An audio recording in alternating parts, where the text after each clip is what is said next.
In this video, I'm going to show you how to reset your Netflix account password. If you don't remember or forgot the password of your Netflix account, there's no need to worry about because you can easily recover it within a few steps. Now either you can do this within the desktop application of Netflix, or you can also open up the web browser. For this video, we're going to use the web browser, search for netflix.com, and then just click on the sign in option on the top. To reset your password, you just click on the need help option on the bottom right of the menu. Now you'll have two methods to reset your password. Either you can use your email address to receive the reset password link, or you can use the text message option to receive the code.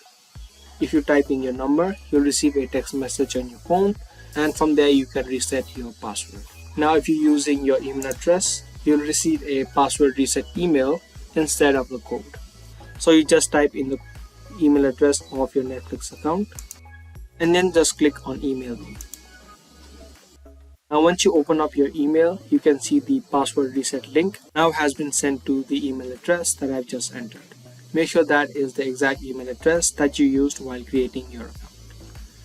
Now the last thing you can do is just click on reset password, and from here you can create your new password. Once you enter the new password, make sure you also re-enter it to confirm it. Your password must be at least 6 characters long, and to make your password strong, include numbers, letters, and special characters. Now if you want to sign out of all the other devices that you have previously logged into, you can check this box. If not, then you can uncheck it and then click on save. And just like that, you'll successfully change your password of Netflix. So that was a quick video on how to reset your password of Netflix. I hope you guys found this video helpful. If you did, make sure to subscribe, share, and also give this video a thumbs up. I'll see you guys in the next video. Thanks for watching.